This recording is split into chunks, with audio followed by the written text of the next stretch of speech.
तो hello guys, स्वागत है आपका अपने यूट्यूब चैनल स्टडी मार्ट 2.0 में।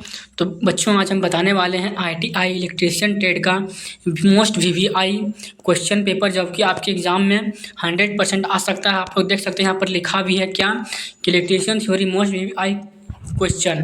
तो इससे जो क्वेश्चन आपको पूछा जाने वाला है, सारा क्वेश्चन इससे पूछा जाएगा आप लोगों को। आज जो एग्ज़ाम होने वाला है उससे आपको इस क्वेश्चन से एक भी क्वेश्चन बाहर नहीं जाने वाला है। तो चलिए वीडियो शुरू करते हैं।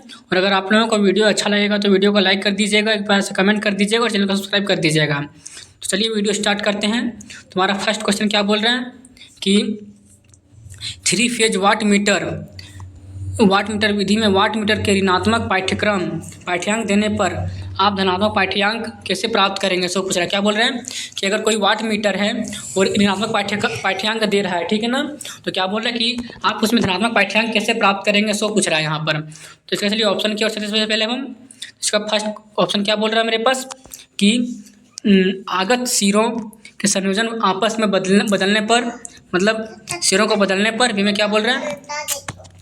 दूसरा हम बोल रहे हैं धारा कुंडली को मीटर में से विसंयोजित करने पर, उसी में क्या बोल रहा है मेरे पास कि मीटर में दबाव कुंडली से के संयोजित करने पर। उसके बाद डी में क्या बोल रहा है मेरे पास कि कई अर्थ इलेक्ट्रोडों को श्रेणी क्रम में जोड़कर प्रतिरोध को बढ़ाया जा सकता है। तो कैसे बढ़ाया जाता है इसको देखो, क्या करना पड़ता है इसके लिए। तो इसका क्या जाता है क्या कि मीटर में दबाव कुंडली को संयोजित करने पर इसका जो मतलब रीडिंग किया जाता है इसका, ठीक है ना। इसका आंसर में हो जाएगा ऑप्शन नंबर सी। क्या आंसर में क्या जाएगा, ऑप्शन नंबर सी हो जाएगा सही आंसर इसका। अब अगला क्वेश्चन क्या बोल रहा है मेरे पास कि भू प्रतिरोध का मान कम करने के लिए किस विधि का प्रयोग किया जाता है। मतलब क्या बोल रहे हैं कि जो भू प्रतिरोध होता है उसको कैसे कम किया जाता है, सो पूछ रहा है। तो ऑप्शन ए में क्या बोल रहा है मेरे पास कि अर्थ इलेक्ट्रोड का आकार को कम करके, अभी में क्या बोल रहे हैं कि पृथ्वी इलेक्ट्रोड के आकार को बढ़ाकर, सी में क्या बोल रहे हैं कि मिट्टी के गड्ढे में समय समय पर या पानी डालने से, जी में क्या बोल रहे हैं कई अर्थ इलेक्ट्रोडों को श्रृंखला में जोड़कर। तो इसका क्या होगा मेरा सही आंसर। सही आंसर मेरा हो जाएगा क्या ऑप्शन नंबर सी। क्या करना पड़ता है इसको कि मिट्टी के गड्ढे में समय समय पर पानी डालने से इसका क्या होता है कि भू प्रतिरोध को कम किया जाता है, मान को कम किया करने की मतलब विधि है। अब अगला क्वेश्चन क्या बोल रहा है मेरे पास कि डिजिटल घड़ियों में सामान्यतः कौन सा सेल प्रयोग होता है। मतलब जो डिजिटल घड़ी होता है मतलब किस सेल का उपयोग किया जाता है, किसका उपयोग किया जाता है सेल बनाने के लिए, सो पूछ रहा है। तो ऑप्शन ए में क्या बोल रहा है मेरे पास वोल्टेइक बोल रहा है, बी में क्या बोल रहा है मेरे पास लिथियम बोल रहा है, सी में क्या बोल रहा है पारा बोल रहा है, डी में क्या बोल रहा है सिल्वर ऑक्साइड बोल रहा है। तो जैसे घड़ी के जो सेल बनाने का उपयोग किया जाता है किसमें किया जाता है, किसका किया जाता है, उसका किया जाता है सिल्वर ऑक्साइड का किया जाता है इसमें, मतलब इसका सेल बनाने के लिए, ठीक है ना। अब अगला क्वेश्चन क्या बोल रहा है मेरे पास कि कैपेसिटेंस का जो SI यूनिट होता है वो क्या होता है, सो पूछ रहे हैं। तो कैपेसिटेंस मतलब क्या होता है संधारिता, मतलब C = क्या होता है आप लोगों को पता होगा क्या होता है Q/V होता है, ठीक है ना इसका फॉर्मूला। इसका और यूनिट क्या होता है, तो इसका यूनिट होता है क्या फेराड होता है, इसका सही मतलब यूनिट होता है इसका क्या होता है फेराड होता है। अब अगला क्या बोल रहा है क्वेश्चन मेरे पास कि उपकरण के लिए ऐसी आपूर्ति प्रणाली में उदासीन पथ का कार्य क्या है। मतलब जो उदासीन पथ होता है न्यूट्रल पाथ है उसका क्या होता है कार्य, सो पूछ रहा है। तो ऑप्शन ए में क्या बोल रहा है मेरे पास कि धारा वापसी पथ प्रदान करता है, बी में क्या बोल रहे हैं कि वोल्टेज स्थिर प्रदान करता है, सी में क्या बोल रहे हैं कि वायरिंग में वोल्टेज ड्रॉप को कम करता है, डी में क्या बोल रहे हैं कि भार धारा को नियत रखता है। तो देखो जो न्यूट्रल तार होता है वो क्या करता है, इससे एक होता है फेज वायर और एक होता है न्यूट्रल वायर। तो आप लोगों को पता होगा जो फेज वायर होता है उससे क्या होता है करंट हमारे घर तक आता है, और जो न्यूट्रल वायर होता है उससे क्या होता है, तो उससे होता है कि जो मतलब जो करंट आया हमारे घर में वहाँ से जो वापस होता है वो किसके कारण होता है, तो न्यूट्रल पाथ के कारण होता है। तो ये क्या करता है, तो ये करता है क्या, मेरा ऑप्शन नंबर सही क्या जाएगा, मेरा ऑप्शन नंबर रहेगा इसका ये सही क्या कि धारा वापसी पथ प्रदान करता है, ठीक है ना। अब अगला क्वेश्चन क्या बोल रहा है मेरे पास कि 3 फेज प्रणाली में शक्ति गुणांक 0.5 है, तो पश्चिगामी में के नीचे होने मुख्य कारण क्या है। क्या बोल रहे हैं कि what is the main cause of below 0.5 lagging power factor in 3 phase. 3 phase प्रणाली में शक्ति गुणांक इतना है, उसका क्या होगा सब पूछ रहा है। लैगिंग पावर फैक्टर क्या होगा सब पूछ रहा है, ठीक है ना। तो ऑप्शन में क्या बोल रहा है मेरे पास कि वोल्टेज के उतार चढ़ाव के कारण, भी में क्या बोल रहा है मेरे पास कि प्रतिरोधक भार के कारण असली शक्ति, बी में क्या बोल सी में क्या बोल रहे हैं कि अधिक प्रेरक भार के कारण प्रतिक्रियाशील शक्ति, और डी में क्या बोल रहे हैं कि अधिक धारितीय भार के कारण प्रतिक्रियाशील शक्ति। तो इसका क्या होगा सही आंसर? सही आंसर में होगा क्या? ऑप्शन नंबर सी हो जाएगा इसका सही आंसर, ठीक है ना। अब अगला क्वेश्चन क्या बोल रहा है मेरे पास कि उच्च दाब सोडियम वाष्प लैंप परिपथ में लीक ट्रांसफार्मर का क्या कार्य है? मतलब जो उच्च दाब सोडियम वाष्प लैंप परिपथ होता है उसमें लीक ट्रांसफार्मर का क्या कार्य होता है, सो पूछ रहा है। तो ऑप्शन में क्या बोल रहे हैं मेरे पास कि स्टार्टिंग धारा को घटाना, बी में क्या बोल रहे हैं कार्यकारी वोल्टेज को घटाना, और सी में क्या बोल रहे हैं कार्यकारी वोल्टेज को बढ़ाना, और डी में क्या बोल रहे हैं प्रारंभ में उच्च वोल्टेज को देना। तो इसका क्या होगा मेरा सही आंसर? सही आंसर हो जाएगा क्या? ऑप्शन नंबर डी हो जाएगा क्या कि प्रारंभ में उच्च वोल्टेज को देना। अब अगला क्या बोल रहे हैं क्वेश्चन कि पावर वायरिंग के लिए केबल का आकार कैसे निर्धारित किया जाता है? मतलब जो पावर वायरिंग होता है उसका जो केबल का साइज होता है वो किससे निर्धारित किया जाता है, सो पूछ रहा है। तो ऑप्शन ए में क्या बोल रहा है मेरे पास कि लागू वोल्टेज से, सी में डी में क्या बोल रहे हैं कि भार के प्रकार से, डी में सी में क्या बोल रहे हैं लोड करंट से, और डी में क्या बोल रहे हैं कि लोड पावर फैक्टर से। देखो तो जो पावर वायरिंग होता है, ठीक है ना, वो किससे मतलब किस चीज़ को निर्धारित करके केबल को मतलब आकार साइज किया पता किया जाता है। तो देखो उसमें जो लोड होता है करंट का जो मतलब उसमें जो बहता है उसके हिसाब से मतलब इसका केबल होना चाहिए, सो यहाँ पर बताया गया है। तो इसका क्या होगा सही आंसर? सही अच्छा हो गया हमारा ऑप्शन नंबर सी हो जाएगा सही आंसर इसका, ठीक है ना। क्या करता है कि लोड करंट से करता है। अब अगला क्वेश्चन क्या बोल रहा है मेरे पास कि यंत्र का नाम बताइए। इसका एक फिगर आप लोगों को फिगर में पहले दिखा देता हूँ। तो गाइस ये जो आप लोगों को दिख रहा है ये क्या है? ये इसका फिगर है, ठीक है ना। तो पूछ रहा है कि इसका नाम क्या है, सो पूछ रहा है इस यंत्र का नाम क्या है, इस यंत्र का नाम क्या है, सो पूछ रहा है आप लोगों को, ठीक है ना। तो इसका नाम क्या है चलिए आप लोगों को बताते हैं हम। तो इसका क्या बोल रहा है ऑप्शन नंबर ए में मेरा कि आकर्षण बल चल लो, बी में क्या बोल रहे हैं कि प्रतिकर्षण प्रकार चल लो, सी में क्या बोल रहे हैं कि अस्थायी चुंबक चल कुंडली, डी में क्या बोल रहे हैं कि डायनेमोमीटर प्रकार चल कुंडली। तो इसका क्या होगा सही आंसर? सही आंसर रखिए ऑप्शन नंबर ए हो जाएगा क्या कि आकर्षण प्रकार चल लो है इसका नाम, ठीक है ना। अब अगला क्वेश्चन क्या बोल रहा है मेरे पास कि जो एल श्रृंखला है एमसीबी के साथ कौन से विद्युत उपकरण प्रदान किए जाते हैं? मतलब जो एल श्रृंखला होता है ना ये 3 टाइप का होता है, आप लोगों को पता होगा। एक एल होता है, एक जी होता है, और एक होता है क्या कि एक एल होता है, दूसरा होता है जी, तीसरा होता है क्या डीसी होता है, ठीक है ना। डीसी ऐसी होता है। तो जो एल होता है उसमें क्या आ जाता है मेरा, तो इसमें आ जाता है मेरा क्या, तो इसका सही आंसर मेरा क्या हो जाएगा? ऑप्शन नंबर हो जाएगा क्या कि तो देखो जो इसमें से मतलब जो ऋणात्मक रासायनिक अभिक्रिया होता है मतलब जो लेड एसिड होता है वो किस में परिवर्तित होता है, सो पूछ रहा है आप लोगों को। तो ये किस में परिवर्तित होता है आप लोगों को पता होगा। तो किस में होता है? ऑप्शन नंबर सही क्या हो जाएगा और ऑप्शन नंबर सी इसका सही आंसर हो जाएगा, ठीक है ना। किस में होता है तो लेड सल्फेट में हो जाता है। अगला क्वेश्चन क्या बोल रहा है मेरे पास कि आईसीडीपी मुख्य स्विच का उपयोग कहाँ किया जाता है। देखो जो इसमें 2 टाइप का होता है, क्या होता है तो आईसीडीपी का फुल फॉर्म क्या होता है आप लोगों नहीं जानते होंगे तो यहाँ देख लीजिए क्या होता है कि आयरन क्लॉड डबल पोल होता है इसका सही आंसर, ठीक है। मतलब इसका क्या होता है फुल फॉर्म तो आयरन क्लॉड डबल पोल, मतलब जो जैसे सिंगल फेज हो गया डबल फेज हो गया उसी को बोला गया यहाँ पर क्या आईसीडीपी। मतलब जिसमें 2 तार निकला हुआ रहता है और जिसमें 3 तार रहता है उसको बोला जाता है आईसीटीपी बोला जाता है उसको। तो जो मेरा क्या है ये मेरा आईसीटीपी जो होता है इसको कहाँ उपयोग किया जाता है, तो इसका उपयोग किया जाता है कहाँ पर तो बड़े मतलब इसका आंसर मेरा ये नहीं होगा, डी नहीं होगा इसका आंसर। इसका आंसर मेरा क्या हो जाएगा? डी नहीं होगा, ये नहीं होगा, मेरा ऑप्शन नंबर ये नहीं होगा। क्या होगा सही आंसर इसका? सही आंसर में क्या हो जाएगा? ऑप्शन नंबर इसका हो जाएगा सी सही आंसर होगा इसका। क्या होगा कि एकल फेज घरेलू स्थापना में इसका उपयोग किया जाता है, ठीक है ना। कहाँ किया जाता है तो एकल फेज घरेलू स्थापना में इसका उपयोग किया जाता है। और जो आईसीटीपी होता है उसका उपयोग किया जाता है कहाँ पर तो उसका उपयोग किया जाता है औद्योगिक में मेरा, ठीक है ना। मेरा यहाँ गलत से लिख दिए थे, मेरा ऑप्शन नंबर ए इसका सही आंसर लिख दिया वहाँ पर, लेकिन मेरा ये नहीं होगा। इसमें से क्या हो जाएगा मेरा सही आंसर इसका? सही आंसर में क्या होगा? ऑप्शन नंबर सी इसका सही आंसर होगा, ठीक है ना। अब अगला क्वेश्चन क्या बोल रहा है मेरे पास कि 3 कला शक्ति माप में 2 वाट मीटर विधि में यदि 1 वाट मीटर का पाठ्यांक 0 है तो दूसरा कुल शक्ति का पाठ्यांक दर्शाता है, शक्ति गुणांक क्या है, सो पूछ रहा है। तो देखो इसमें से कुछ होता है रूल्स, आप लोग देख लीजिए पहले क्या होता है। एक होता है क्या कि देखो इसमें से क्या बोल रहे हैं कि 2 वाट मीटर है, ठीक है ना। इसमें क्या बोल रहे हैं कि वाट मीटर का पाठ्यांक शून्य है और दूसरा कुल शक्ति का पाठ्यांक दर्शाता है। ये शून्य बोल रहे हैं। देखो इसमें 3 चीज़ होता है, क्या होता है कि पहला 0 होता है, दूसरा होता है 0.5 और तीसरा क्या होता है इसमें से 0.5 होता है, ठीक है ना।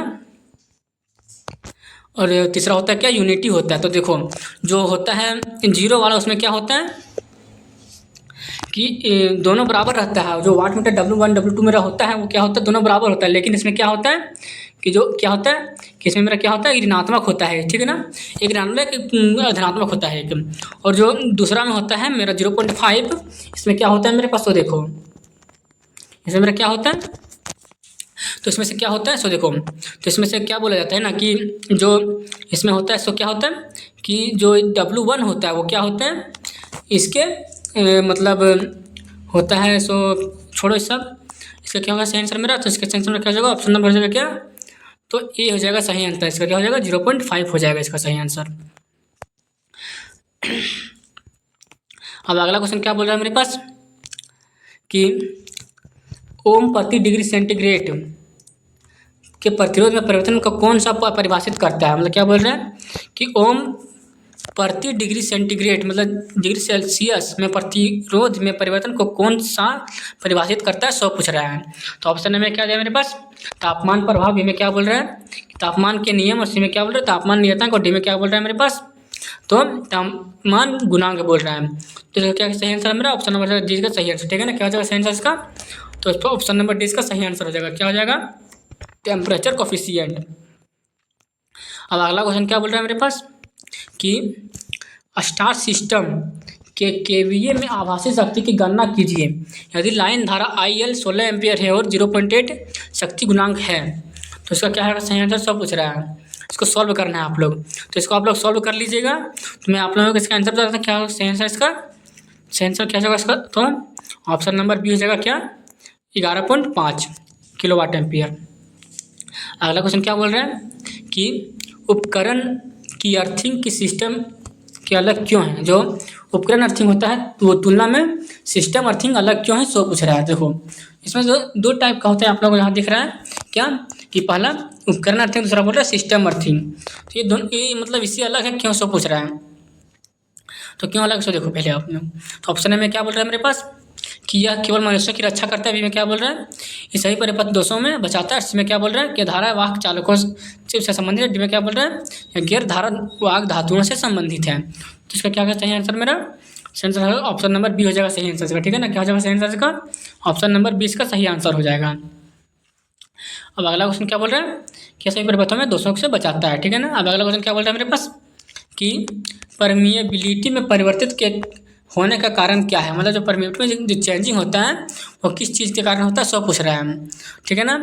तो किसके कारण होता है चेंजिंग, तो ये होता है किसके कारण, तो ये होता है फ्लक्स डेंसिटी के कारण, ठीक है ना। किसके कारण होता है, तो फ्लक्स डेंसिटी के कारण इसका चेंजिंग होता है। अब अगला क्वेश्चन क्या बोल रहा है मेरे पास कि भारत में एकल चरण घरेलू आपूर्ति के लिए रेटेड एसी वोल्टेज क्या है। मतलब जो हमारे घर में जो वोल्टेज आता है वो कितना हम लोग के मतलब भारत में है कि मतलब इतना वोल्टेज इसका मतलब रखा गया है कि मूल इतना ही जाना चाहिए, मतलब डोमेस्टिक सप्लाई, सब पूछ रहा है। तो ऑप्शन ए में क्या दिया मेरे पास, तो 110 वोल्ट दिया है, बी में दिया है 220 वोल्ट, और सी में दिया है 415 वोल्ट, डी में दिया है 440 वोल्ट। देखो जो घर में आपूर्ति होता है कितना का होता है 220 वोल्ट का आपूर्ति होता है, सब इसमें से सही आंसर हो जाएगा, ठीक है ना। भारत में कितना है इसका एकल घरेलू उत्पादन में मतलब एकल घरेलू में आपूर्ति कितना 220 वोल्ट है इसका सही आंसर। अब अगला क्वेश्चन क्या बोल रहा है मेरे पास कि एक खुले सर्किट में प्रतिरोध का मान क्या होता है। तो देखो जो जैसे देखिए ये जो आप लोगों को दिख रहा है, मान लीजिए कि मेरा सर्किट है और यहाँ पर मेरा एक प्रतिरोध लगा हुआ, ठीक है ना। यहाँ मेरा एक प्रतिरोध लगा है, इसी तरह यहाँ पर एक भी मेरा प्रतिरोध लगा है, यहाँ पर मेरा क्या है कि ये सिरा मेरे पास यहाँ पर खुला है, ठीक है ना। देखो अगर मान लीजिए कि यहाँ से हम करंट फ्लो कराना शुरू करते हैं इसमें से, देखो तो क्या होता है ना इसमें कि इस तरह से अगर जा रहा है करंट, अगर इस तरह करंट जा रहा है तो देखो ये करंट क्या दिखता है ना कि हमको कहाँ से आसानी से हम जा सकते हैं। देखो तो यहाँ से देख रहा है कि आगे भी रास्ता है इधर भी रास्ता। देखो तो यहाँ पर प्रतिरोध लगा हुआ है मेरे पास, इस जगह पर मेरा क्या लगा है यहाँ पर मेरा प्रतिरोध लगा हुआ है, तो यहाँ से ये करंट नहीं जाएगा, ठीक है ना। ये सोचेगा कि हम आगे जाएँ तो आगे हमको हो सकता है अच्छा रास्ता मिल सके, ठीक है ना। तो वही बोल रहा है कि अगर हम यहाँ से जाएंगे, यहाँ से क्या होगा, सब पूछ रहा है, यहाँ से ही मेरा वही दिक्कत होगा। तो ये जाना चाहेगा किधर से, इधर जाना चाहेगा, देखो तो इसका जो करंट हो जाएगा वो क्या होगा, पूरा जीरो हो जाएगा, ठीक है ना। और लेकिन जो प्रतिरोध है इसमें क्या होता है, मेरा बढ़ जाता है, बहुत ज़्यादा अनंत प्रतिरोध इसमें से हो जाता है मेरा, ठीक है ना।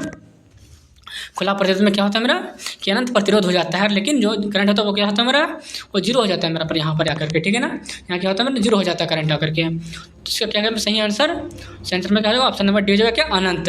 जो प्रतिरोध का मान क्या होता है और अनंत में हो जाता है। अब अगला क्वेश्चन क्या बोल रहा है मेरे पास कि संधारित्र में धारिता का मान किस कारक पर द्वारा निर्धारित हो रहा है, सो पूछ रहा है। मतलब जो होता है सी इसको बोला जाता है, बोला जाता है कैपेसिटेंस को। तो इसका क्या होता है, क्यू इक्वल टू क्या होता है, भी होता है इसका, ठीक है ना फॉर्मूला। तो देखो ये किस चीज़ के कारण यहाँ डिपेंड कर रहा है, सो पूछ रहा है यहाँ पर।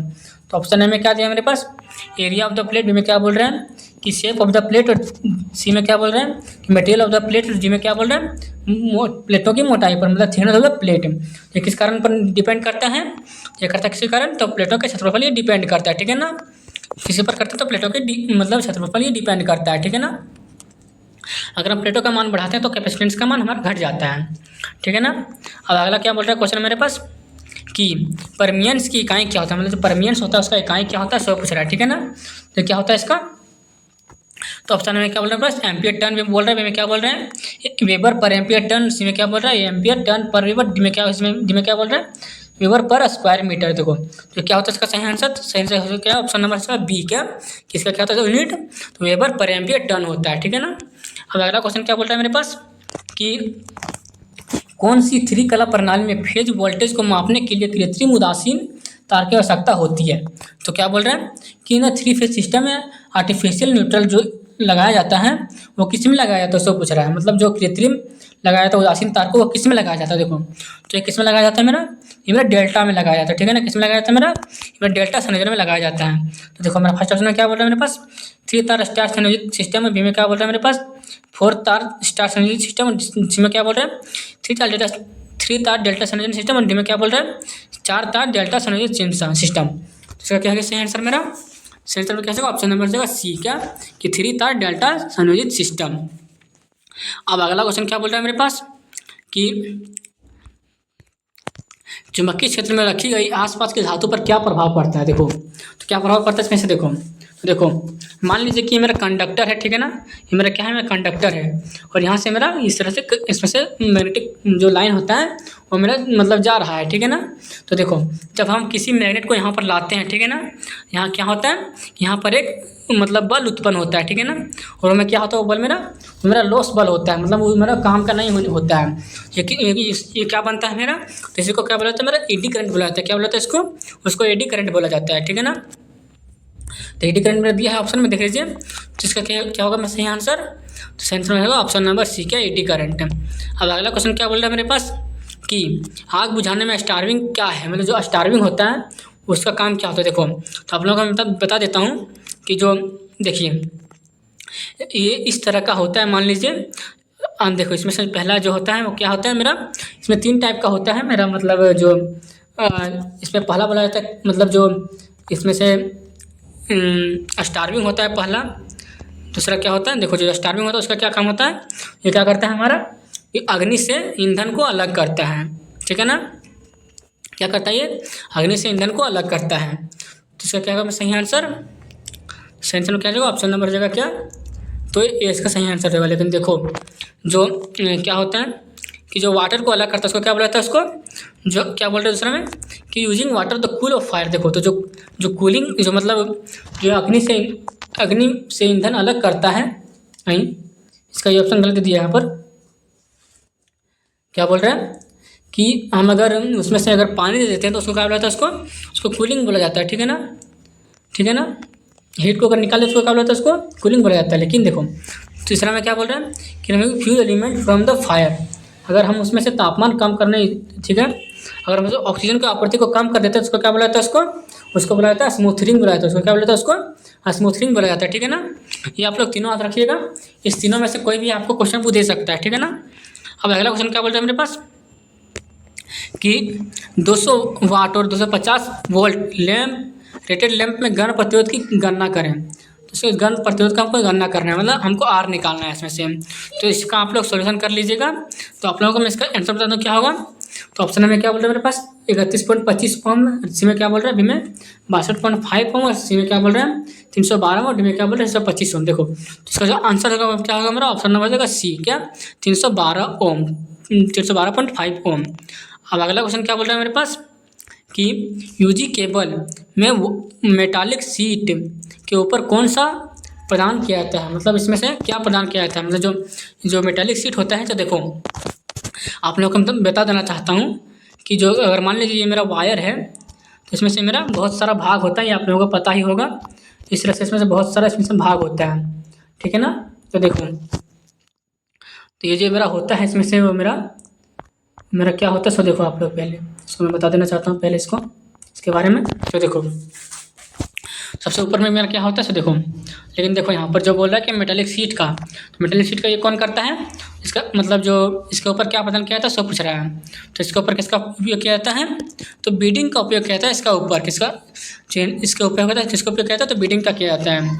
और जो बेडिंग के ऊपर किसका उपयोग किया जाता है, तो बेडिंग के ऊपर हम लोग को करते हैं आर्मरिंग का उपयोग करते हैं उसके ऊपर हम लोग। तो क्या होगा सही आंसर मेरा इसका, तो ऑप्शन नंबर बी हो जाएगा बेडिंग, ठीक है ना। अब अगला क्वेश्चन क्या बोल रहा है मेरे पास कि उचित कार्य और बुनियादी सुरक्षा के लिए कौन सा कुचालक आवश्यक है, सो पूछ रहा है। जो उचित कार्य होता है बुनियादी सुरक्षा के लिए कौन सा कुचालक हमारे लिए आवश्यक है।